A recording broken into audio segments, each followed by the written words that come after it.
we had on M1 tanks. Instead, talk about capability that will enable Ukraine to achieve a decisive victory over the Russians this year that would result in the liberation of Crimea. That's what matters. Donbass will follow.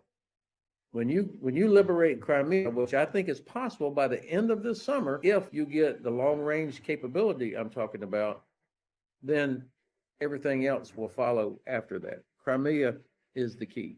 We know from history that war is a test of will as well as a test of logistics. And so it's clear that Ukrainian soldiers and Ukrainian people have superior will to Russian soldiers and Russian people.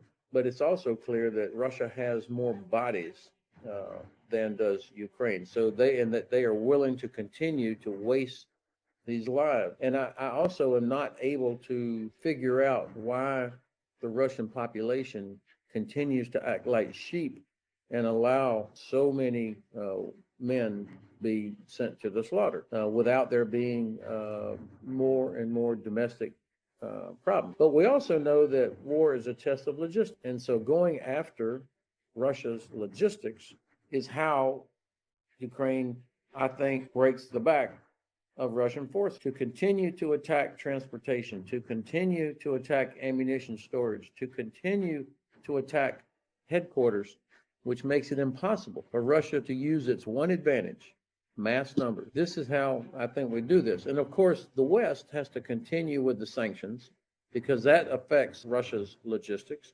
I do believe that Ukraine can liberate Crimea by the end of this summer, so the end of August, if, and that's a big if, the West provides the capabilities that are needed to make Crimea untenable for Russian forces. Terrorists, you do know. I mean, the size of the peninsula, Ukraine knows where everything is, the air bases, the naval bases, the logistics sites. I mean, there's no place to hide. So what Ukraine needs is the ability to hit those targets that are well known and make it impossible for Russian Federation forces to stay there. Make sure that they can never repair Kerch Bridge, continue to hit the land bridge that runs from Rostov through Mariupol and Melitopol down into Crimea, and then hit Sevastopol, Saki, Zhankoy, and other sites with long-range precision weapons so that they cannot stay there.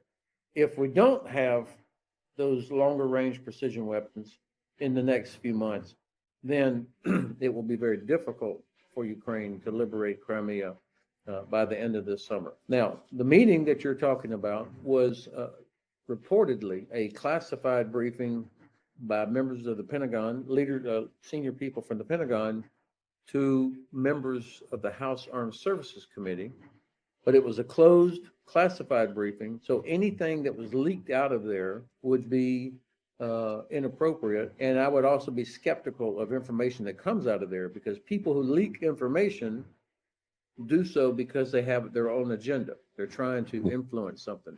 So that's why I'm not confident in what I read about what came out of that meeting. There is no doubt, however, that there are people in the Pentagon and in the White House that are skeptical. I mean, General Milley has said it publicly that Ukraine could eject Russia from Ukraine this year. He said it would be extremely difficult. And yes, it will be extremely difficult, and even more difficult if the Pentagon or if the administration does not provide those capabilities that we've talked about.